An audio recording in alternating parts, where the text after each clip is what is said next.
Okay, are we ready? I think so. Okay, let's do this. Hello and welcome to Conversations with a Financial Counselor. Today we're going to be speaking with Valerie. She is a housing counselor at HomeStart, specializing in the foreclosure process. So with that, let's jump right into it.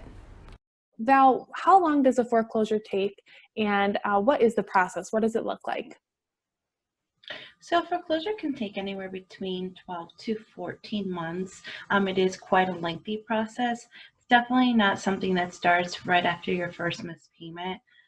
Your first missed payment doesn't equate to automatically starting the foreclosure process. The foreclosure process usually does start about 120 days behind on your mortgage, not just that first missed payment. Okay. Okay, very interesting. So do you mind taking us kind of step by step through the process? What does a foreclosure look like, and what do people typically experience with that? So the first step is the mortgage company or your lender will hire an attorney to go in front of a judge and ask for a lease pendants. A lease pendants basically is them going in front of a judge and stating that this particular person is late on their mortgage and they would like to start foreclosure proceedings. The judge would sign off on that and would lead to the next step, which at that point the attorneys would go back and complete a summons and complaint. This is what would be served to you at your home, usually either by a servicer or the sheriff themselves. They would supply you with that summons and complaint, letting you know that the lender is taking you to court. Next step in this is a judgment of foreclosure. The attorneys can go back in front of a judge and let them know that there has been no agreement, no payments, and they would like a judgment of foreclosure. Once the judge agrees to this judgment of foreclosure, the next step is a redemption period.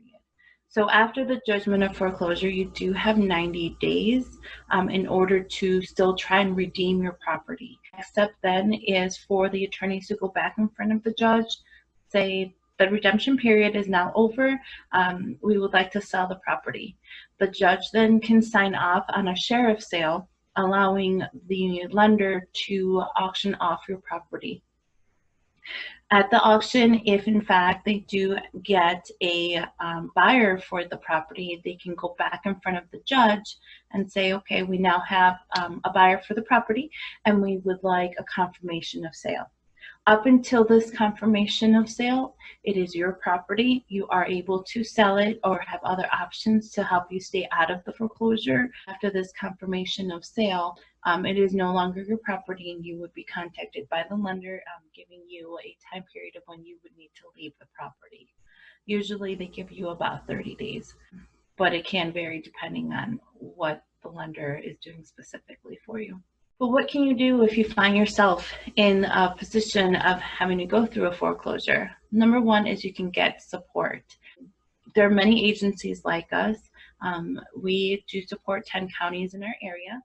Communicate with your lender. You want to keep that open and honest and let them know what's going on. A lot of times, lenders are more than willing to kind of help you out and try and work something out with you so that they don't have to take away your property. They don't want to do that. They would much rather keep you in your home than take your home. Work on a crisis budget. You want to make sure that you are stripping anything from your budget that is completely unnecessary. And then you want to make sure you continue to set your mortgage payments aside. Don't spend your mortgage payment. Keep putting it aside as you normally would to pay your mortgage. You want to make sure that you have that money set there for when you can work something out. And if they ask for something as a good faith payment, you want to make sure that you have that there to give them. And you also don't want to get out of the habit of making those monthly mortgage payments and getting used to spending a lot of money that really you don't have to spend because it should be going to your mortgage. And you want to answer the summons. If you are presented with a summons and complaint, you want to make sure that you answer that summons and that you follow all the steps contained within that summons. Have a file system, have a really organized file system to keep track of all the paperwork that you will be receiving, because you will be receiving a lot of paperwork throughout this process. So you want to make sure you keep it organized and at hand so that you have it ready to go whenever needed. And then if necessary, put up the house for sale. If retention is not an option, if you're really not going to be able to keep the property and sustain the property and afford it long term, you want to put up the house for sale so that if you do have any equity, you're able to get that equity, and that helps you moving forward and getting something new and moving, whatever the case may be. Okay.